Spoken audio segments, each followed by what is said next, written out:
Welcome to the Deep Dive, where we turn complex research into, well, actionable knowledge for you. We're set to unpack a really fascinating business situation unfolding right now in Southeast Asia.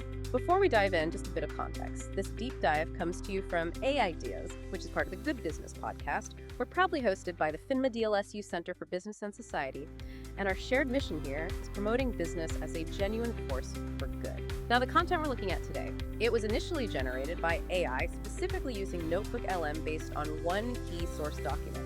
That document is an analysis from the Managing for Society column in the Manila Times. And the title, it really cuts right to the chase. Can Dali's hard discount model succeed in the Philippines? So our mission today is to explore whether Dali Everyday Grocery's super efficient, very aggressive retail strategy can actually overcome the huge financial hurdles, the intense competition, and maybe most importantly, the cultural challenge that seems to be piling up. It feels like a classic case, you know?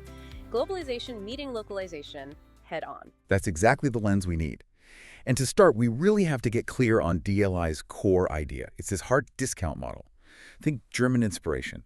It prioritizes two things above absolutely everything else: affordability and just ruthless efficiency. Ruthless efficiency. Yeah, Okay. DLI runs these small, very basic, no-frills stores. They target dense areas where people are, quite budget conscious. The store design is stark, and they slash costs dramatically. Buying in massive bulk, almost zero marketing spend, and keeping labor down using those pallet displays right on the shop floor. The whole promise hinges on delivering decent quality, mostly private label stuff at the absolute lowest price possible. And it seems like the market responded, at least initially. I mean, their expansion speed since 2020, it's been nothing short of explosive. The source material mentions that by 2025, they'd already blown past 900 stores across the country. That kind of speed, well, it suggests there's a huge appetite for low-cost options. But here's where things get tricky, right? This is the central conflict that should really grab your attention. Growth looks great on paper, but the big question is it sustainable? Because when you start digging into the financials, you hit this really dramatic paradox between revenue and loss. Oh, it's quite stunning, actually. Yeah. On one hand, you've got revenue. 2024 looked fantastic. It shot up by a huge 52%, hitting nearly $34 billion in total.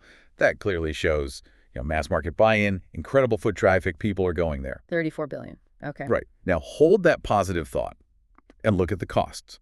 Despite that massive revenue growth, DALI reported a net loss of nearly $2 billion in 2024. That's $1.97 billion to be precise. Wait, a loss after that revenue jump? Exactly. And what's maybe even more worrying is that loss figure is actually higher than the loss from the year before 2023. And if you look at the total weight of this expansion push, DLI's cumulative losses have just ballooned. We're talking a staggering $5.23 billion in total. Hold on. 5.23 billion pesos. That's not just a rough start. For a company built on being cheap, how do you lose that much money? That is the multi-billion peso question, isn't it? And the answer seems complex. The source material flags a really critical warning sign. Operating cash flows are still negative. Now look, aggressive expansion always needs upfront investment. Early losses are pretty standard, we expect that.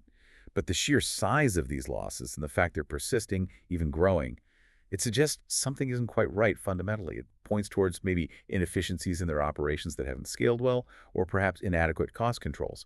Or maybe they just haven't fully adapted their cost-saving model to the, let's face it, unique and often expensive logistical reality of the Philippines. Money's leaking out somewhere. Somewhere significant, yes. Okay, let's try and unpack that.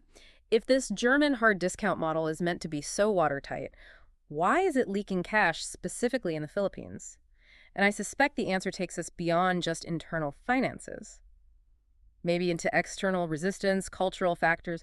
We absolutely have to talk about the competition. And that means talking about the Sari Sari store. Yes. The cornerstone of local commerce. Exactly. These tiny, ubiquitous neighborhood stores, they still dominate in rural areas and even in many urban neighborhoods. And they offer things DLI really struggles with. Convenience is one, obviously. Personalized service is another big one. But the real killer app, especially for the budget conscious, it's the credit option, the Lista. And we really need to emphasize why that credit and the whole practice of Tingy buying tiny portions, single units, is so unbelievably critical. Right. For so many Filipino households living day to day, maybe a 5% discount at a DLI store doesn't mean much if you only need, say, 2 spoonfuls of coffee today or 1 cigarette, and payday is until tomorrow. Yeah, you can't buy 2 spoonfuls of coffee at DLI. Precisely. The Sorry Sorry store allows that immediate, tiny transaction. And crucially, it lets you run a tab. This just fundamentally undermines DLEI's model, which relies on bulk efficiency. The hard discount store just isn't designed for breaking down stock into single servings or managing dozens of small credit lines or handling the sheer complexity Tingy requires. It's a cultural necessity that really clashes with their business model. Okay, so that's the micro-level competition. But it's not just the sorry stores, is it? The big players are noticing DLI's presence. The analysis points out that giants like Pure Gold and Robinsons aren't just standing by, they're launching their own initiatives, like Robinson's O-Save brand, specifically designed to target those same price-sensitive shoppers DAI is after. Exactly right. And when these established giants start using similar tactics, discount strategies, more private labels, well, DALI's main weapon, that super low price point, starts to look less unique. The pressure just builds and builds, forcing DLAI to keep prices rock bottom, even as those losses are climbing past 5 billion pesos. Which brings us squarely to those cultural hurdles we mentioned. Maybe the hard discount model's biggest physical asset, that stark, stripped-down, no-frills look, is actually its biggest liability in the Philippine context. Filipino shoppers, traditionally, they expect a retail experience that feels welcoming, friendly, service-oriented. Yes, and DLII's very minimalist, almost warehouse feel. Yeah. It can really clash with that expectation.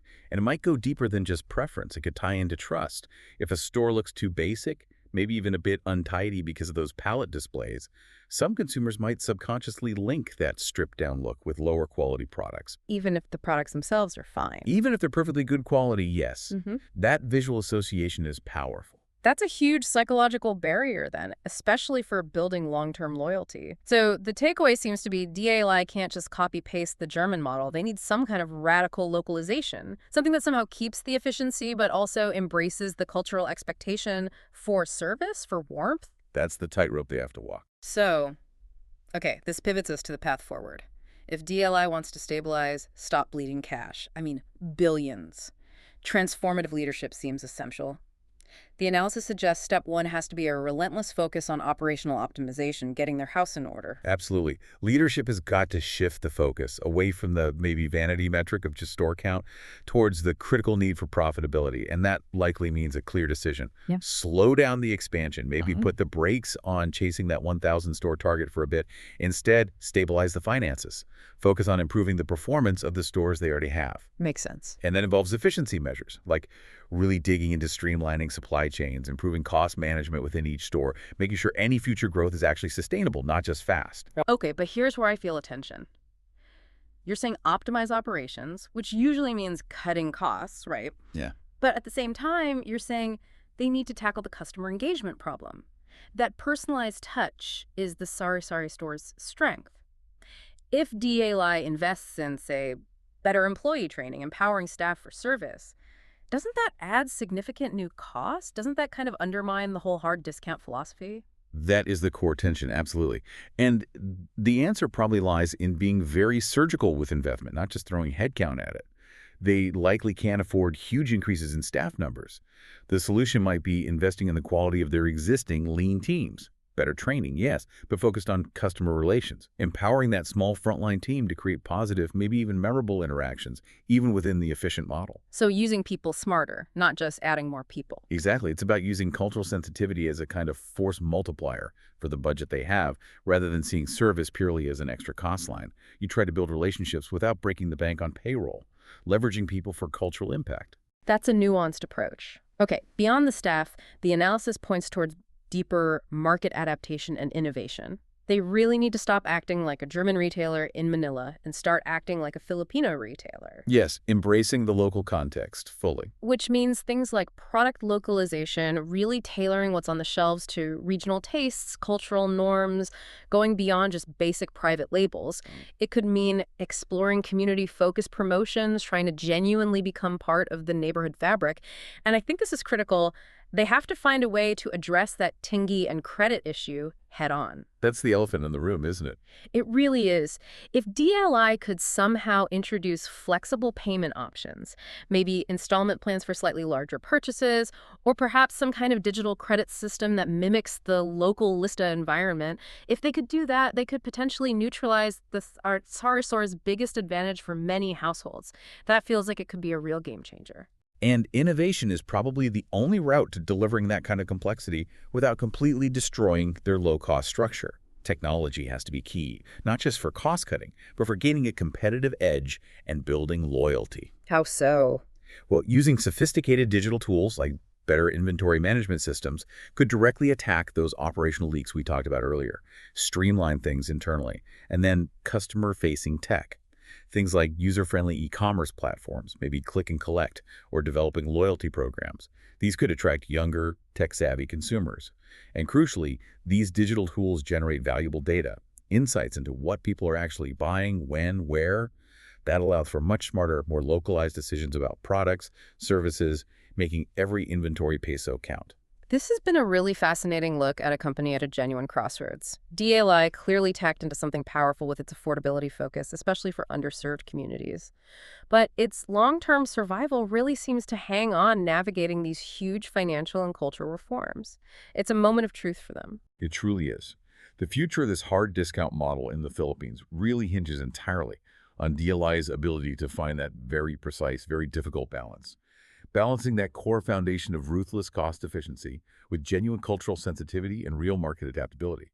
Stabilizing the operations, investing smartly in their people, and properly leveraging innovation. Those seem like the absolute essential ingredients for success here. Yeah, this whole situation, this clash between global models and local realities, it feels like a powerful business lesson that applies far beyond just the Philippines or retail.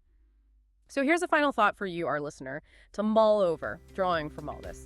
If DLI actually manages to pull off this localization, if they can successfully weave in the warmth, the service, maybe even flexible payments reminiscent of the Sari Sari store, without sacrificing their core, hard discount cost structure, could that unique hybrid model they create, could that be the blueprint? Could it be replicated successfully not just across the Philippines, but maybe in other fragmented emerging markets across Asia? If they crack that code, they won't just be saving their own business, they might actually be writing the next chapter for global retail and developing economies. Something to think about.